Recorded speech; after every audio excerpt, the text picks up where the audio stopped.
या व्हिडिओमध्ये आपल्याला इंग्रजी शिकताना येणाऱ्या अडचणी आणि त्या अड़चनींचं समाधान कैसे करायचं हे बघायचं है कि अंग्रेजी सीखते समय हमें बहुत सी कठिनाइयों का सामना तो करना ही पड़ता है, लेकिन उन समस्याओं का हल कैसे निकालना है, क्या करना है। अब हमें हर कोई चाहता है कि sir I want to speak English fluently.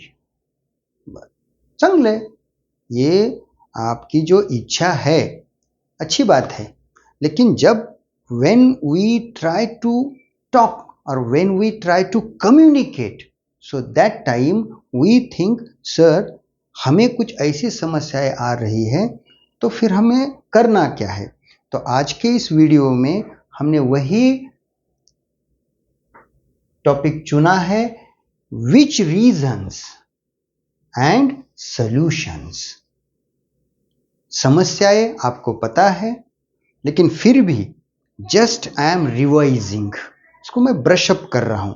बात ध्यान में रखो मित्रों, बहुत बार तो मेरा कहना यही है कि we learn English as a subject. ये एक बहुत ही बड़ा रीजन है कि we learn English as a subject, not as a language.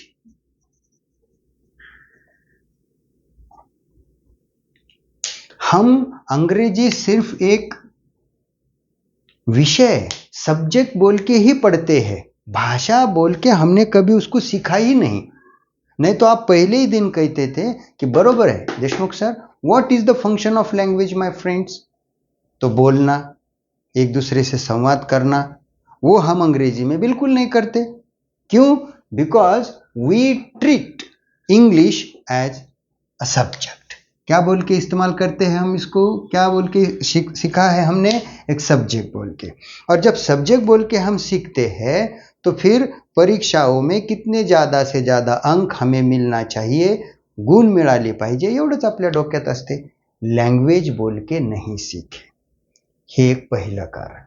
बरं, अब आप बोलेंगे सर नहीं ना, फिर धीरे धीरे तो हमें अंग्रेजी आनी चाहिए थी, फिर भी अंग्रेजी नहीं आई।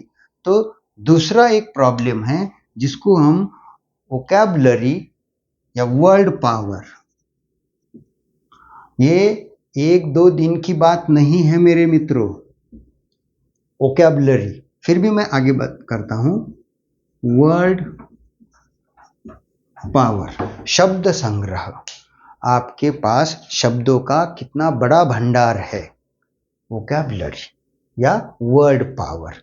अगर आपके पास ये कम है तो how can you maintain your fluency, how can you express your emotions, your thoughts, your feelings in English free frankly my friends. बार बार बार बार आप लटक जाओगे। क्यों? Lack of vocabulary, lack of word power. जो आप कहना चाहते हो वो कहने के लिए अगर if you do not have sufficient words to express yourself, तो आप बीच बीच में रुक ही जाओगे। ये तो आप हर दिन, ये आप खुद इसका अनुभव लेते हो, सिर्फ मैं बताने की कोशिश कर रहा हूं, समझ लो, समझ में। तो ये दूसरी एक घटना है। तीसरी मैं आपके सामने ला रहा हूं कि आप बोलेंगे सर नो डाउट हमारे पास अच्छे शब्द है जितने हमें जरूरी है हमारे पास। अब फिर प्रॉब्लम क्या है मेरे मित्रों? तो फिर प्रॉब्लम हो सकती है और वो है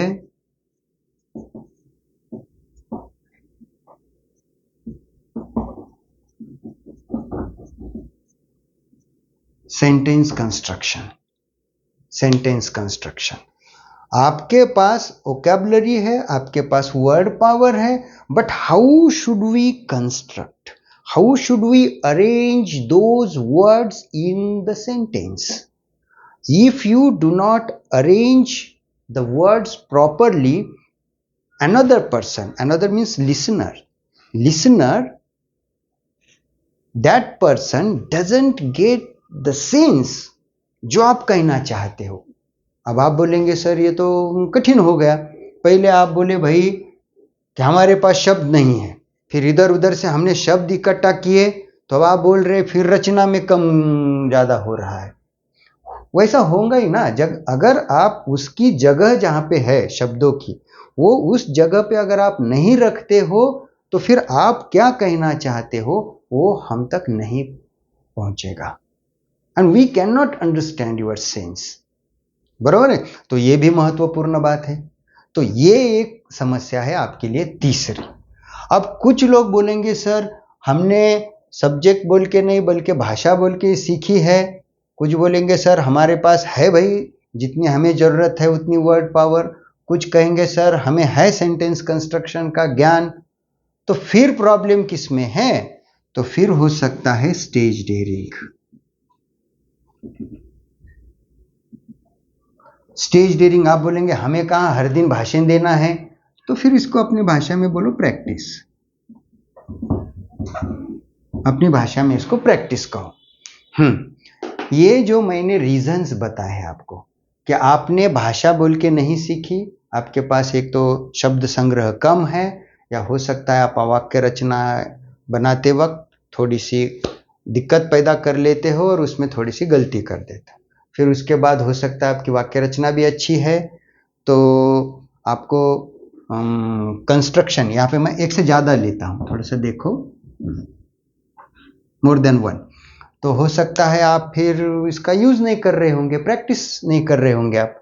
स्टेज डेयरिंग बोले तो हर बार जाके भाषण देना ऐसा मत ले लो।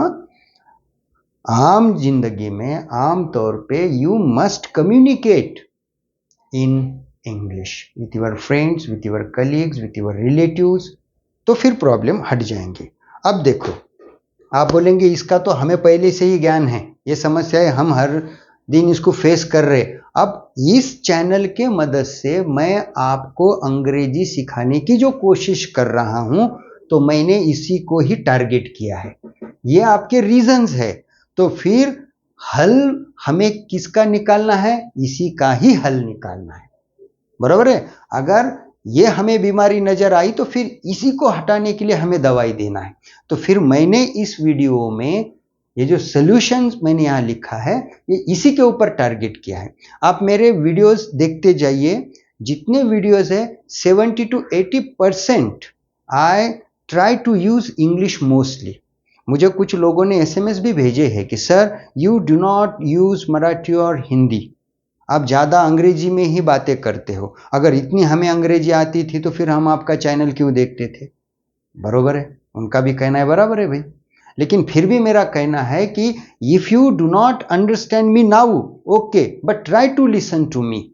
मुझे सुनते ही रहिए आप, because we are learning English here as a language, as a language. और इसके लिए let me use, let me speak. तो आप मैक्सिमम वीडियोस देखिए, नहीं तो फिर बहुत बार क्या होता है आप जो भी दूसरे वीडियोस देख लेते हो उनका पूरा एक बार आप पूरे लिख लो शब्द, और फिर देख लो कि उस आदमी ने अंग्रेजी के शब्द कितने बार इस्तेमाल किए हैं, अंग्रेजी कितनी इस्तेमाल की है, और मराठी, हिंदी या दूसरी कौन सी भाषा क्यों। अगर we want to learn English so mostly we use English. ये पहली बात आपके ध्यान में आई हो। तो मेरे वीडियोस में मैं अंग्रेजी लैंग्वेज बोल के ही आई यूज इट। हो सकता है आप एक बार मुझे भी कह रहे होंगे कि sir we can not understand, but wait my friends, wait, इसकी सुनने की थोड़ी सी आदत ले लो, वेट। ओके, दूसरा प्रॉब्लम था अपना ये वोकैबुलरी का, वर्ड पावर का। You do not have sufficient vocabulary. तो एक बात ध्यान में रखो, सोल्यूशन लेते वक्त don't recite every day 5 words 10 word से याद करने के दिन चले गए अब आपके। अब आप इतने छोटे नहीं हो पहली दूसरी तीसरी के बच्चे कि मैं हर दिन आपको 5 शब्द और रट्टा लगा के आपको कहने के लिए कहूँ कि बोलो बोलो बोलो शब्द, उसकी स्पेलिंग, उसका अर्थ, हे गेले दिवस तुमचे। अब आपको जो मुझे आपके पैरों पे खड़ा करना है आपको, तो मैंने मेरे मन में ठान लिया है कि when I introduce you new construction, तो उस रचना में मैंने हर दिन, आप मेरे पूरे वीडियोस देख लो, हर दिन मैंने 5, 7, 8 शब्द आपके लिए उसमें रखे हैं। अब वो शब्द मैंने किस ढंग से रखे मालूम है क्या? कि ऐसा ये शब्द नहीं दिया कि WORD वर्ड बोले तो शब्द, WORD वर्ड बोले तो शब्द, ऐसा नहीं। वो मैंने सेंटेंस में यूज किया है, तो आपके मन में वो धीरे से चला जाएगा कि अच्छा अच्छा, वो डायरेक्ट मैंने उसका यूज किया है. पाठ नाही करायचे आपल्याला, फक्त शब्द नुसते पाठच आहेत, काय कामाचे ते वाक्यात. You must use those words in the sentence construction. तो आप मेरे पूरे वीडियोस देख लो, आपको हर वीडियोस में कम से कम 5 और 5 के ऊपर ही शब्द हर वीडियोस में आपको मिलेंगे. क्यों? मैंने आई अवॉइड रिपीटेशन. क्यों नको? नवीन शब्द, नया शब्द अपन दे देंगे लर्नर्स को. तो आपका ये जो ड्रॉबैक है ना, ये रीजन, तो वो मैंने आपको पता भी नहीं चलेगा इतनी आसानी से निकाल दिया है. If you watch my videos very carefully. तो आप बोलेंगे हाँ सर, 10-15 वीडियोस देखे मेरे, 150, 200 या 50 शब्द मुझे नए सीखने को मिले हैं सर. तो आप खुश हो जाएंगे. ये भी प्रॉब्लम मैंने हटा दिया. ओके. अब तीसरा प्रॉब्लम था सेंटेंस कंस्ट्रक्शंस का. अगर आपकी रचना ठीक नहीं है तो मैं भी आपके साथ नहीं हूं, because you are incorrect. You are incorrect. रचना उसका एक रूल है and we must follow it. इसमें ऐसा नहीं सर हमारे यहां ऐसा कहा जाता है उधर वैसा, ऐसा नहीं है. World wide these sentence constructions are accepted and we must follow it. इसके लिए अगर आप गलती करते हो तो आप गलत ही हो. ओके. तो ये रचना का प्रॉब्लम मैंने कैसे निकाला है, आप मेरे पूरे वीडियोस देखिए. हर एक वीडियो में I introduce new sentence construction. हर एक वीडियो में अच्छे तरीके से मैं रूल लिख के देता हूं बोर्ड पे. आफ्टर दैट अगर रूल में कुछ नया यूनिट चले आता है, कुछ आता है पॉइंट, तो आई एक्सप्लेन इट. उसको कैसे लेना है, उसका यूज क्या है, आई एक्सप्लेन विथ डिटेल. अब देख लो मेरे पूरे वीडियोस देख लो, उसमें मैंने अगर रूल आता तो ऐसा नहीं कि डायरेक्ट रूल लिख दिया और सीधा सेंटेंसेस लिए. ऐसा नहीं है मेरे मित्रों.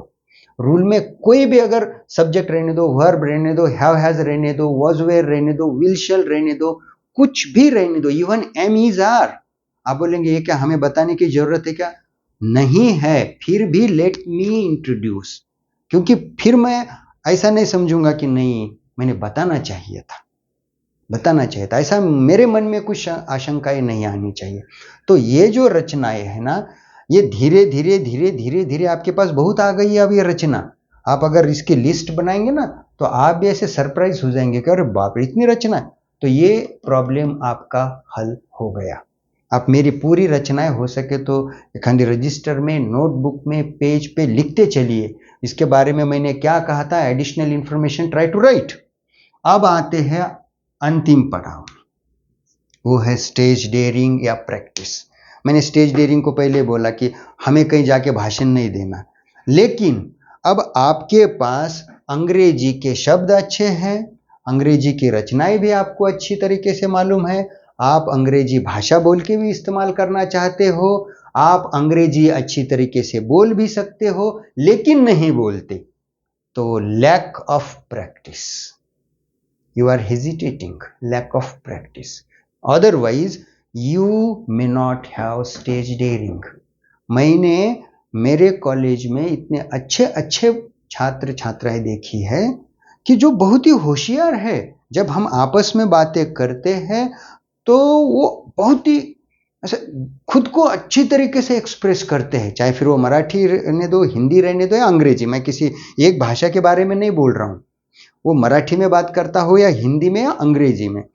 लेकिन जब मैं उनको कहता हूं कि आज तुम्हारे लिए ये टॉपिक है, चाहे तो फिर आप इसको मराठी में प्रेजेंट करो, हिंदी में बोलो या अंग्रेजी में बोलो, तो फटक से वो बैक चले जाते हैं. मराठी में भी नहीं बोलते और हिंदी में भी नहीं.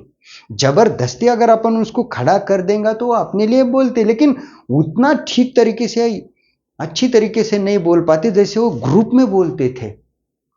तो हम भी ऐसे सरप्राइज हो जाते कि कितना अच्छी तरीके से बातें करता है लड़का, लेकिन ग्रुप में फिर जब सामने लाते हैं तो फिर ऐसा हड़बड़ा क्यों चला जाता है.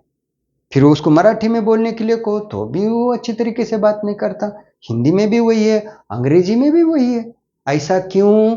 तो लैक ऑफ स्टेज डेयरिंग या लैक ऑफ प्रैक्टिस। तो इसके लिए क्या करना है, जब भी मैं आपको एक आधा सेंटेंस मराठी या हिंदी में बोलता हूं मेरे वीडियो में, तो अपने मन में मेरे से पहले पट पट पट पट कंस्ट्रक्ट करके रखना कि yes I constructed that sentence. देखते हैं अब सर कैसे बोर्ड पे करते हैं। प्रैक्टिस का कैसा हल निकाला है मालूम है मैंने? तो जब मैं ऐसा आपको कह रहा हूं कि मित्रों मैं ये वर्ब सेंटेंस में यूज कर रहा हूं, तो आप अपने मन से एक आधा सेंटेंस बाजू को लिख के रखो, देखते देशमुख सर कैसे कर रहे हैं। या फिर मैंने करने से पहले मैं 2 भाषाओं में सेंटेंस बोलता हूं, वो सिर्फ मैं बोलता हूं, बोर्ड में नहीं लिखता। एक तो मराठी में बोलता हूं, आपको कुछ सेकंड दे देता हूं, और फिर उसी का ट्रांसलेशन मैं हिंदी में ले लेता हूं ताकि आपको कुछ सेकंड्स और मिले। तो आपके पास अगर 20-25 सेकंड्स आते हैं, मैं मराठी में सेंटेंस बोलता हूं, फिर हिंदी में बोलता हूं, तो आपके पास कम से कम 30 से 45 सेकंड्स बचते हैं।